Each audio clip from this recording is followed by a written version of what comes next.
사무엘서의 중심으로 영적 침체에 대해서 한번 우리가 같이 살펴보기를 원합니다. 우리는 그 사무엘서에서 나오는 이 다윗의 삶을 살펴보고자 합니다.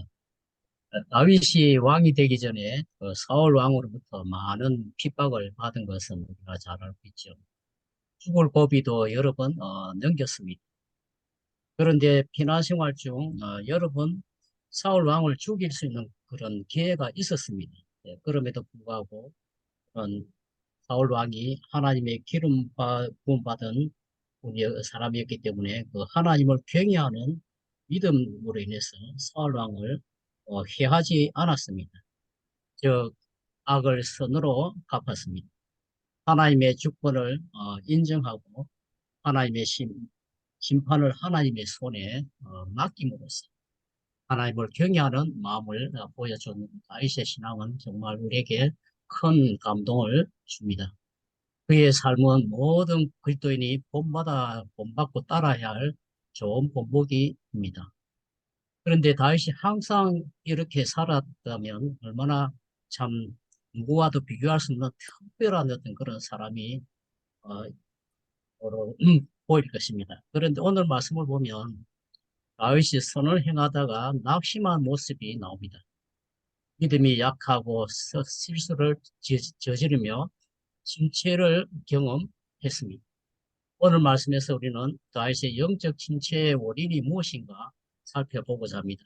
그리고 그런 가운데서도 도우시는 하나님의 손길을 볼 수 있기를 바랍니다.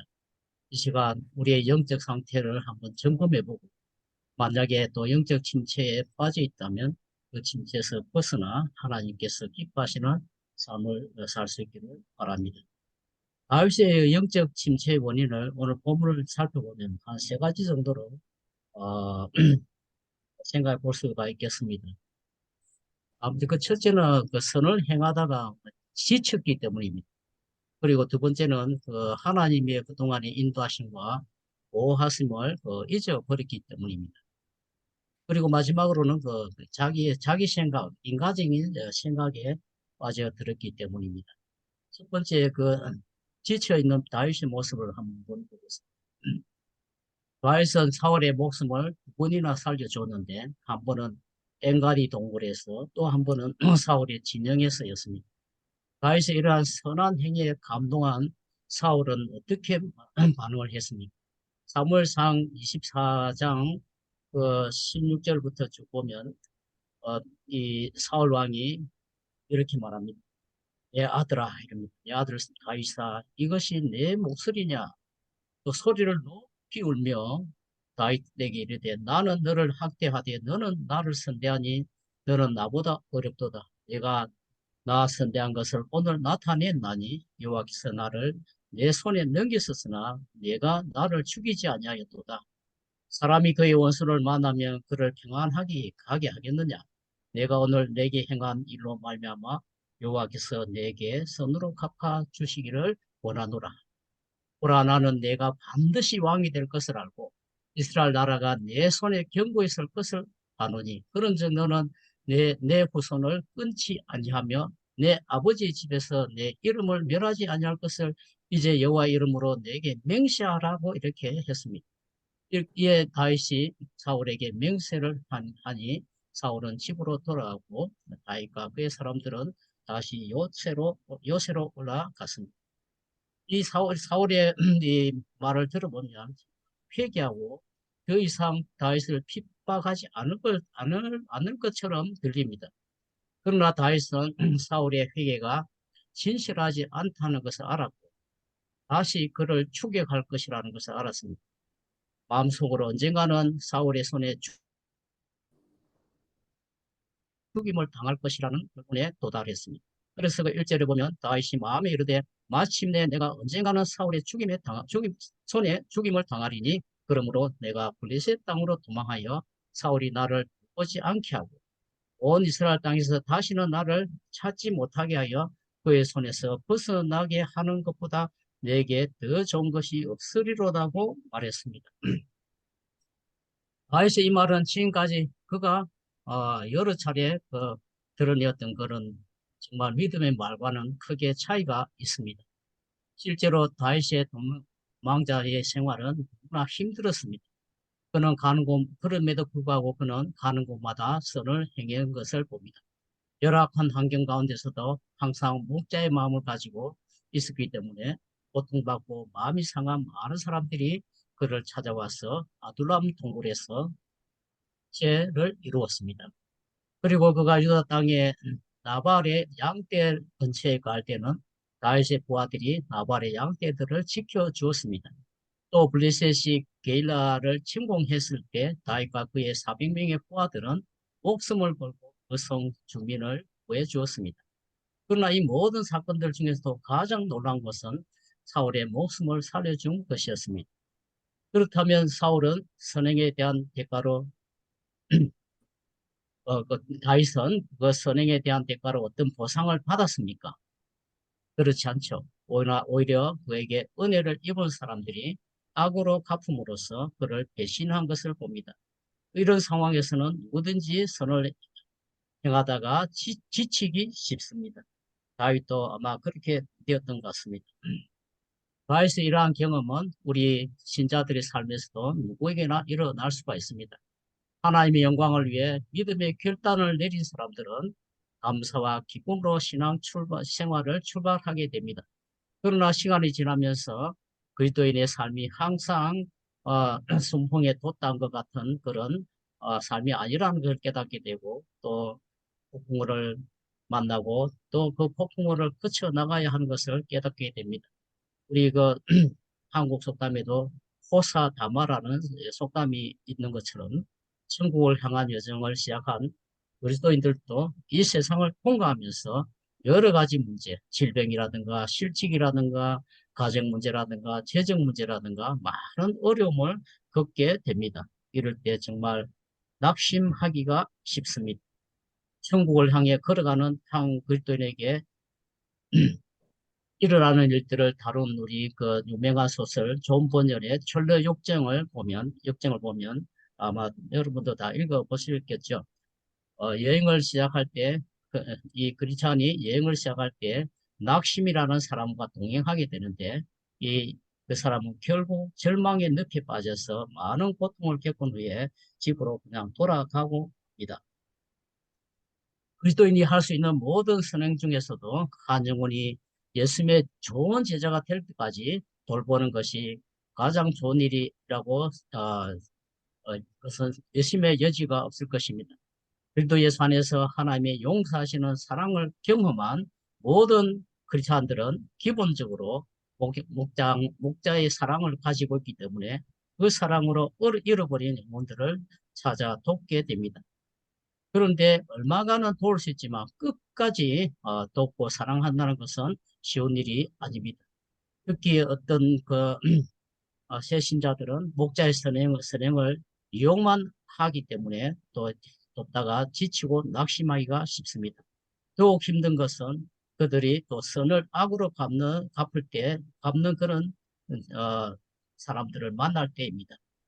그런데 이제 사도 바울이 갈라디아에 있는 그리스도인들에게 한 권면의 말씀에 귀를 기울여 봅니다. 갈라디아서 6장 9절에 보면 우리가 선을 행하되 낙심하지 말지니 포기하지 아니하면 때가 이름에 거두리라고 말씀합니다. 또 그 영적 침체의 다윗의 원인 중에 하나가 하나님의 보호하심을 잊어버렸기 때문입니다. 사실 다윗처럼 사망의 음침한 골짜기를 여러 번 통과한 사람은 그리 많지 않을 것입니다. 그의 목숨이 위태로울 때가 한두 번이 아니었습니다. 젊은 시절엔 아버지의 양을 돌보던 그는 양을 공격하는 사자들과 맞서 싸웠습니다. 그때도 하나님은 그를 보호해 주셨습니다. 또한 이스라엘 군대와 블레셋 군대가 맞붙은 전쟁터에 나가 목숨을 걸고 거인 골리앗과 싸웠을 때도 하나님은 그에게 큰 승리를 주셨습니다. 이 승리로 인해서 그는 사울의 시기의 대상이 되어버렸습니다. 사울은 다윗을 죽이려고 여러 번 창을 던졌지만 하나님께서 그를 지켜주셨습니다. 사울은 다윗을 블레셋의 손에 죽이려고 또 그를 블레셋과의 전쟁터에 여러 번 보냈지만 하나님께서 그를 구해 주셨습니다.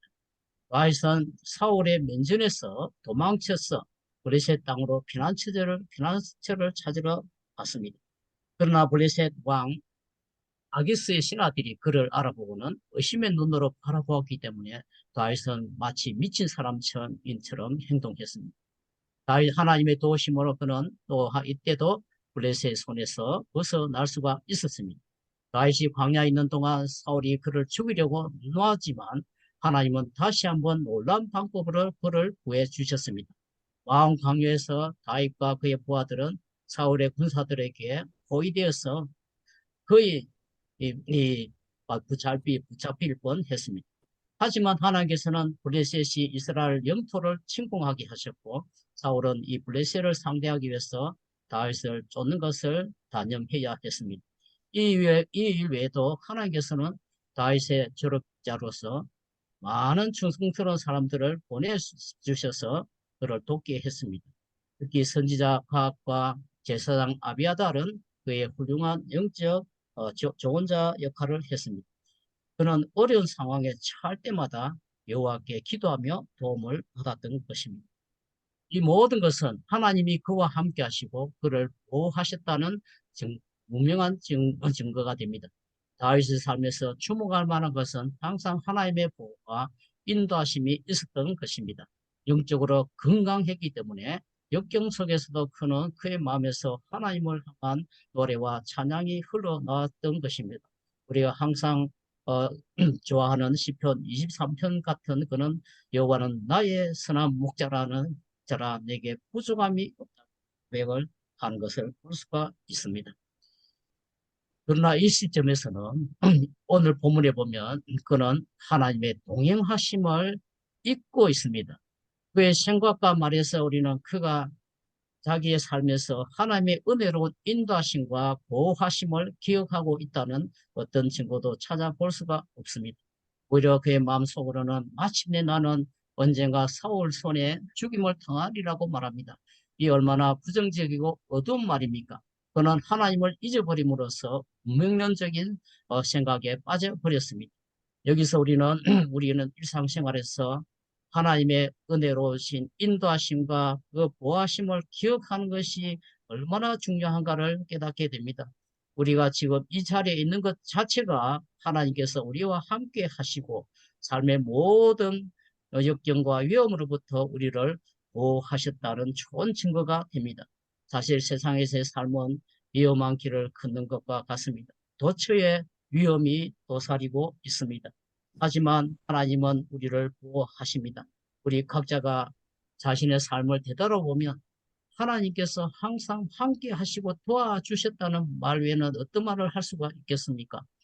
아프리카에서 선교사로 활동하던 리빙스턴은 선교사는 사명을 완수하기 전에는 죽지 않는다는 유명한 말을 남겼습니다. 저는 하나님께서 아르헨티나 푸마의 사명을 주셨기 때문에 이 사명을 완수하기 전에는 죽지 않을 것이라는 믿음을 갖고 있습니다. 믿음이 있으면 걱정하지 않게 됩니다. 하지만 다윗처럼 저도 때때로 믿음이 약해져서 불확실한 미래와 또한 건강에 대한 걱정도 자주 합니다. 실수를 넘기게 되었습니다. 하나님께서 주신 사명을 완수하지 못하고 혹시나 죽지 않을까 그런 염려를 할 때도 있습니다. 한국 사람들 사이에서는 우리 인기 있는 숫자가 있죠. 그 숫자는 9988234 잘 아시죠? 84234는 99세까지 팔팔하게 살다가 2, 3일 동안 크다가 돌아간다는 의미입니다. 그러나 이러한 삶을 갈망합니다. 하지만 마지막 결정권은 하나님께 있습니다. 우리의 삶은 전적으로 하나님의 손에 달려 있습니다. 일찍 죽느냐, 늦게 죽느냐, 병들어 죽느냐, 건강하게 살다 죽느냐는 중요한 문제는 아닙니다. 정말 중요한 것은 하나님의 은혜로 인도하심을 확신하면서 매일 하나님과 동행하며 하나님이 주신 사명을 충실히 수행하는 것일 것입니다. 사도 바울은 이렇게 말했습니다. 이는 내게 사는 것이 그리스도니 죽는 것도 유익함이라. 그러나 만일 육신으로 사는 이것이 내 일의 열매일진데 무엇을 택해야 하는지 나는 알지 못하노라. 내가 그 둘 사이에 끼었으니 차라리 세상을 떠나서 그리스도와 함께 있는 것이 훨씬 더 좋은 일이라. 그렇게 하고 싶으나 내가 육신을 있는 것이 너희를 위하여 더욱 유익하리라. 이렇게 고백을 합니다. 하나님의 은혜로운 보호하심을 믿고 어떤 상황에서도 하나님께서 우리에게 주신 사명을 잘 수행할 수 있기를 바랍니다. 마지막으로 그가 영적 침체에 빠지게 된 원인 중에 또 하나가 그런 자기 생각, 인간적인 생각을 따랐기 때문입니다.